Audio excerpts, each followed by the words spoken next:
Right guys, now we've set up all our styles and so on, we can always tweak them later if we want to as we start putting our wording and content onto the site, which is what this section is going to be about. Once we've got all of the settings right, we might actually start building our pages. And you see I'm on the home page here of this design, these images and this sort of layout with the stuff on the right and left and these headings and whatever else, that was, again, it's one of the remnants of the design that Artisteer suggested to me. What I'm going to show you in this section is how to create those yourself and how to create different sort of page layouts. So I'm going to go over to this page while you need it because it's completely blank, and we're going to build up this page from scratch. The first thing I'm going to do is click on the title, and I'm going to replace it with why you need it. So that's the main title. I'm going to click in the next line down, which is this is the area for your page text and images. And now I'm going to draw your attention to these are all the tools we've used before to format a page, but I want you to look at this one, the content and layout tool. If we click on this, this will give us a whole bunch of options on how we want to lay out our web content on this particular page. So we can do it like magazine style with 2 columns. We can do it 3 or 4 columns. We can have one big bit at the top and then 2 smaller bits, etc. So when we just click away from that for a second, go back to the home page, you'll see this one. If you look at if you think of it like a grid, this has got a right and a left and then a bottom bit. So if I looked at, if I just click in this section here a minute, I went to the edit, when you go to content and layout, we can see it's using this one, which is block and block and then big block across the bottom. And if we just wave over any of this, it's just going to update it. It doesn't really work because it's not really designed for that. But you can see where it's getting that particular layout from. And we can design this by going to the page we want to edit, clicking in the content area, and then selecting the layout that we want. Now in order to show you this, what I'm going to do is I'm going to basically duplicate this Google Help page. So I'm going to copy this whole page layout. So primarily this section here, because this is their sidebar down the right hand side, and I'm just going to copy this section, walk you through how to do that. So what we've got, looking at it from an overview, you've got one big bit that goes right across the top. So there's one block. I can kind of draw a box around that. One big block goes all the way across, and then we've got three boxes side by side. Then we've got one big box across, one big box across. So that's how we wanted to lay it out. And we need to get the structure right before we start putting the text in, otherwise it's going to cause us problems. So I click on my content area again, go up to content and layout, and I'm looking for one that's about, there we go, that one is pretty close to what I had on the Google page. So I'll click on that one, and that's going to then create, you see the little boxes which have nothing in them at the moment, and that'll create the structure that I need. Now you can copy and paste stuff into Artisteer if you want to. I'll just show you how that works. So I'm just going to copy this title, number 1, focus on the user and all else will follow. I'll right click and copy that, go back into Artisteer, right click, and there's 2 paste options. If I paste as text, it's just going to plonk the basic text in there. If I click normal paste, it's actually going to bring the styling with it. So this grey and this font, I don't want all that coming with it. So I would always choose paste as text. Make sure I'm in the right place here. Right click, paste as text, because that'll just bring the bare text with it. And then I can reselect that, and I can use my styling, which is my, I'm going to call it heading 2, because that's going to fit in with my site design. In fact, that heading isn't that great, so I'll select heading 1 because that's more in line with my color styling. There we go. So that's the main header. I'll press enter to move down a bit. Now maybe at this section I realize that my heading is too big for that particular use. So I could just go to my content section, go to headings, heading 1, and then reduce the size. Now if I do that, it is going to reduce the size for all my heading 1s. So I need to bear in mind what ramifications that will have across the site. So now I need the text, so I go back to my reference page. I highly discourage you from pinching other people's web content, and I'm not going to keep this or publish it. I'm only using this just for ease to show you how to build up a web page and the layout. So I'm not going to be using Google's content in any way. So back to artist here, right click and paste as text. That's going to just go in as basic page text. Click away to see what it looks like. And now go back here again. It's news from Google. Right click, copy the left hand cell, paste. I'm not going to style it just yet. I'm going to keep on going.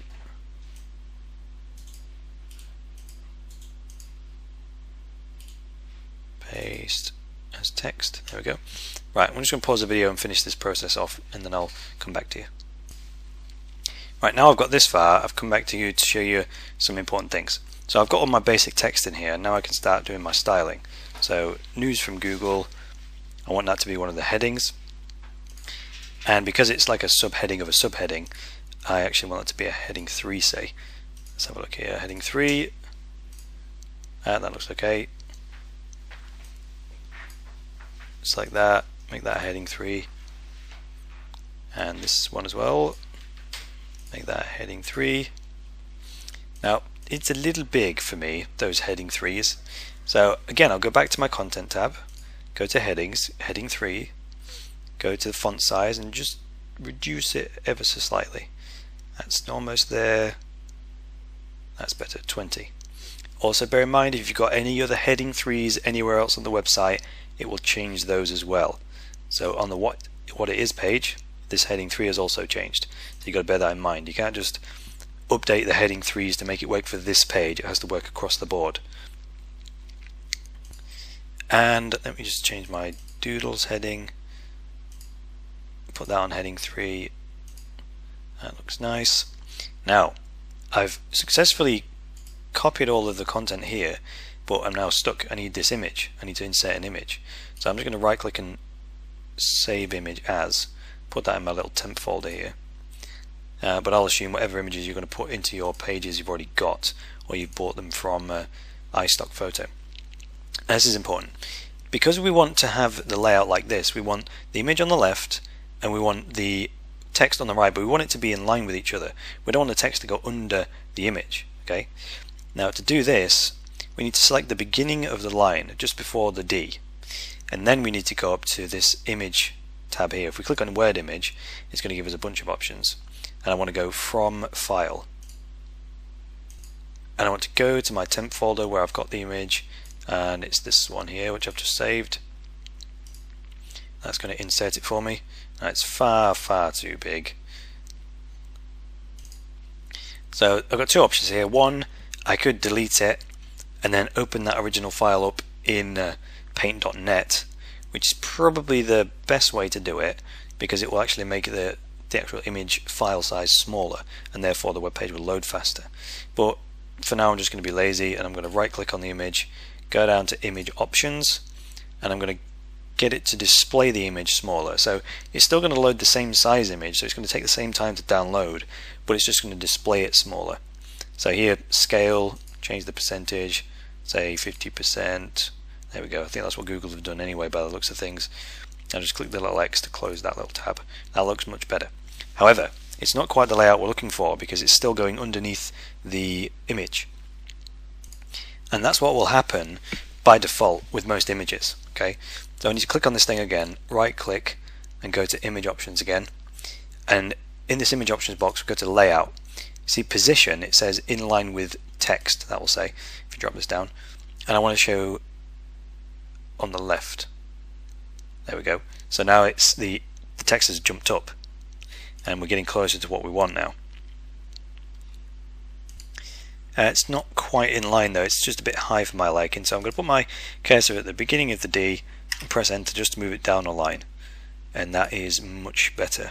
See, now it's in line and it looks much more like the Google example that I'm going for. Okay, but we have another problem now. When I went over to my edit tab, and let me just click in my sheet here, make sure I'm in the right place, and I went to content and layout, and I chose this, that's still missing a row, because we've got long row at the top, 3 boxes, 1 row at the bottom, and that's it. But on Google we've got another row. Say on our page design we've got another row to do here, initiatives and these 3 images. So what we do is we click on this section here, we go up to the top when we're on the Edit tab. That should select itself when we click on the this particular element.